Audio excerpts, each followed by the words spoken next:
ಇಲ್ಲಿ ದೊಡ್ಡ ಕಲ್ಲಿನ ತೊಟ್ಟಿ ಇದೆ ನೋಡಿ. ಒಂದೇ ಕಲ್ಲಿನಿಂದ ಮಾಡಿರುವಂತ ಒಂದು ತೊಟ್ಟಿ ಆನೆಗೆ ನೀರು ಕುಡಿಸುವಂತದ್ದು. ಮತ್ತೆ ಇಲ್ಲೇ ಕೆಳಗಡೆ ಒಂದು ಬಾವಿ ಕೂಡ ಇದೆ. ಕಲ್ಲಿನ ತೊಟ್ಟಿ ಮತ್ತು ಆನೆ ಕೊಳ.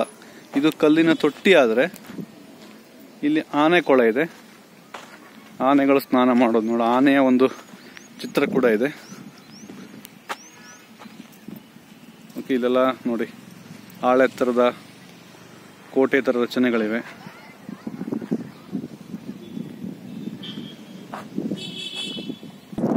ಹಂಪೆಯಲ್ಲಿ ಎಲ್ಲಿ ನೋಡಿದ್ರು ಬರೀ ಕಲ್ಲೇ ಇರೋದು. ಇನ್ನು ನಾವು ಹಂಪೆ ವಿರೂಪಾಕ್ಷ ದೇವಸ್ಥಾನಕ್ಕೆ ಹೋಗಿಲ್ಲ. ಈಗ ನಾವು ಹೋಗ್ತಾ ಇರೋದು ಹಜಾರೆ ರಾಮಚಂದ್ರ ದೇವಾಲಯಕ್ಕೆ. ಇಲ್ಲಿಂದಲೇ ಕಾಣ್ತಾ ಇದೆ ನೋಡಿ.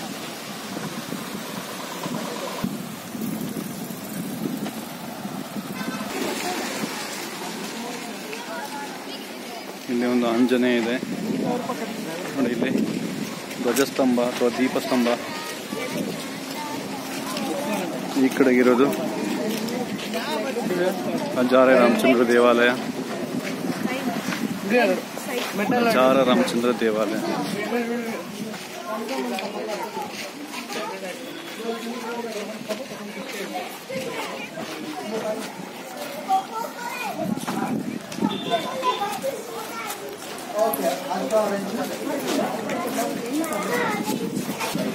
ದೇವಸ್ಥಾನದ ಕೆಳಭಾಗ ಎಲ್ಲ ಶಿಲೆಯಿಂದ ಆಗಿದ್ರೆ ಮೇಲ್ಭಾಗದಲ್ಲಿ ನೋಡಿ ಸುಟ್ಟ ಇಟ್ಟಿಗೆಗಳಿಂದ ಮಾಡಿರೋದು ಕಾಣ್ತಾ ಇದೆ.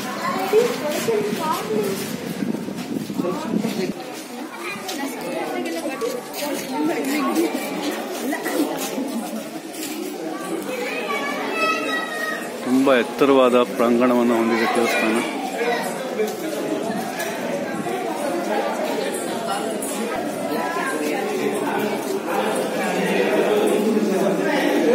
ಒಳಗೆ ಸೂಕ್ಷ್ಮ ಕೆತ್ತನೆಗಳನ್ನು ಹೊಂದಿರುವಂತಹ ಕಂಬಗಳು ಇವೆ. ಕಪ್ಪು ಕಲ್ಲಾದ್ರೆ ಇದು ಮರಳು ಶಿಲೆ. ಇದರ 3 ದ್ವಾರಗಳಿವೆ. ಈ ಕಡೆ ಒಂದಿದೆ, ಈ ಕಡೆ ಒಂದಿದೆ, ಬಂದರದ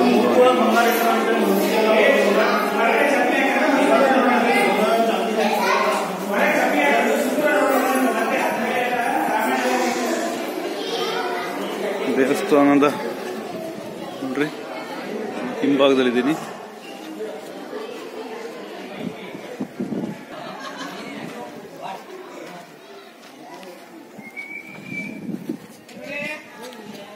ಮೇಲ್ಗಡೆ ಸುಟ್ಟ ಇಟ್ಟಿಗೆಯಿಂದ ಕಟ್ಟಿರುವಂಥದ್ದು, ಕೆಳಗಡೆ ಶಿಲೆಯಿಂದ ಕೆತ್ತಿರುವಂಥದ್ದು.